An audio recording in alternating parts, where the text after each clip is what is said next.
এমনকি স্ত্রীকেও পর্যন্ত বিক্রি করে দিচ্ছে ফেসবুকের দর্শকদের কাছে সামান্য লাইক, সামান্য ভিউ, সামান্য কমেন্টস পাওয়ার জন্য।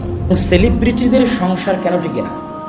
সেলিব্রিটিরা তাদের প্রতি সেকেন্ড এবং প্রতি মুহূর্তের তাদের পারস্পরিক স্বামী স্ত্রীর ভালোবাসার দৃশ্য মানুষের কাছে প্রকাশ করে, যে আমরা এত সুখী আছি, আমরা এত ভালো আছি, আমাদের মধ্যে এত মিল মহব্বত, 2 দিন পর তালাক। মানে ভালোবাসা ফেসবুকে প্রকাশ করতে করতে 2-3 দিন পর তালাক, নাই, বিচ্ছিন্ন হয়ে গেছে। অসংখ্য ঘটনা আপনাদের চোখের সামনে, যারা আপনারা আধুনিক যুগের খবরাখবর রাখেন, এরকম অসংখ্য অগণিত ঘটনা।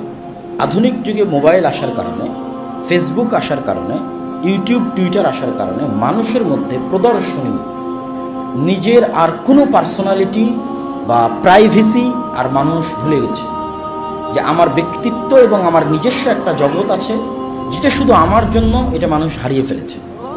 ফলত মানুষ চায় তার প্রতি সেকেন্ড এবং প্রতি মুহূর্ত আর এক মানুষকে দেখাতে, এবং প্রতি সেকেন্ড প্রতি মুহূর্ত আর এক মানুষকে দেখাতে গিয়ে এই কবল থেকে সে না নিজেকে বাঁচাচ্ছে, না তার সন্তান সন্ততিকে বাঁচাচ্ছে, এমনকি স্ত্রীকেও পর্যন্ত বিক্রি করে দিচ্ছে ফেসবুকের দর্শকদের কাছে সামান্য লাইক, সামান্য ভিউ, সামান্য কমেন্টস পাওয়ার জন্য।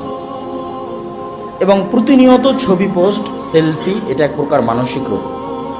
এই প্রদর্শনীর কারণে কত শত সংসার এবং কত শত সন্তান এবং কত শত মানুষ বদনজরের শিকার হয়ে তাদের সংসার ভেঙে গেছে, বদনজরের শিকার হয়ে তারা অসুস্থ হয়েছে, তারা নিজেরও জানে না।